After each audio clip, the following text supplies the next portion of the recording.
Well, here's some good news on the medical bill front. Actually, what they've done is they're going to eliminate unexpected medical bills. They can't say, "Oh, look what you did. We had to use a helicopter instead of a car, and now that costs you $40,000." Or, "Oh, look at this doctor was on your plan, but this other two doctors that helped them out weren't, so you got to pay for that." So these unexpected medical bills, and recent study, here's some data about how bad that has become. About 2/3 of U.S. adults say that they were very or somewhat worried about being able to afford large bills from a healthcare provider outside their insurance network. So that means you pay for insurance, but they throw in other people outside the network, and you got to pay for that 100%. According to a poll released earlier this year by Kaiser Foundation. They're a good source for healthcare data.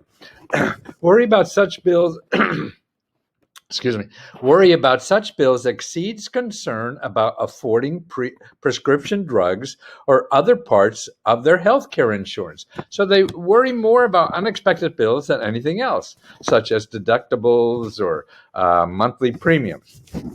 Another Kaiser data published last year in the American Medical Association shows that, listen to this, 1 out of 5 insured adults had received an unexpectedly high medical bill from out-of-network provider for care in the last 2 years. So this is 20% of people are getting bills that they thought they were covered, and they have to pay them, and it goes hundreds of thousands. Okay, it also says here, a study by the General Accounting Office, which is the government's bean counters office, found that 7 of 10 trips by air ambulances. Okay, here.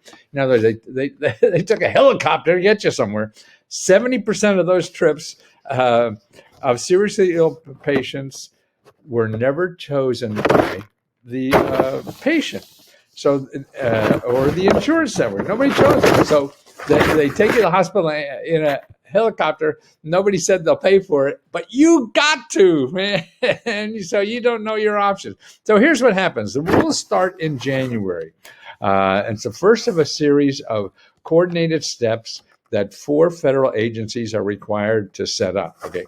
Thursday's rules spell out that if health plan providers for any emergency services, those services must be covered without requiring permission from an insured head ahead of time. So if a health plan provides for emergency services, those services must be covered without requiring permission.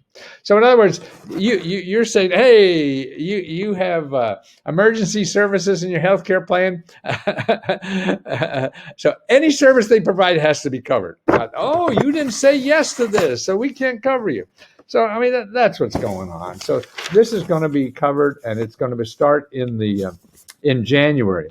Unlike many ideas for controlling medical expenditures in the United States that were ensnared in partisan wrangling, blocking such big unexpected bills as has united the sympathies of Democrats and Republicans. In other words, the Democrats and Republicans wanted this in here.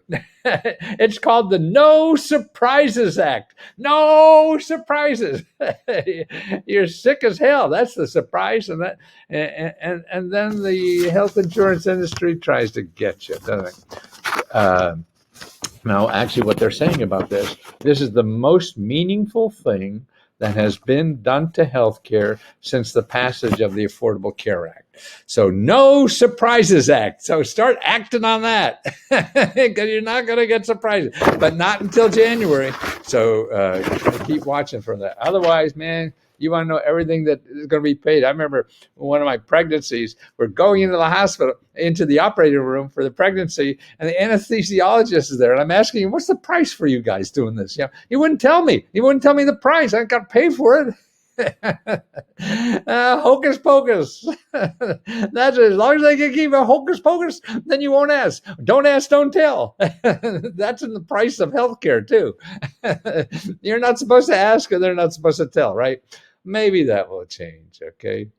Well, good luck to you. Also, there's a good website called needymeds.org. They have a lot of these free programs. You go state by state there. Like I was just helping a Lesco Help member who needed to transport somebody, who's sick and wanted to get them to their house and everything. So there's things like transportation costs. Nonprofit organizations cover that. So a lot of good programs covering healthcare that your insurance company doesn't, or even if you doesn't have insurance, but it's not done by government programs, usually some nonprofit.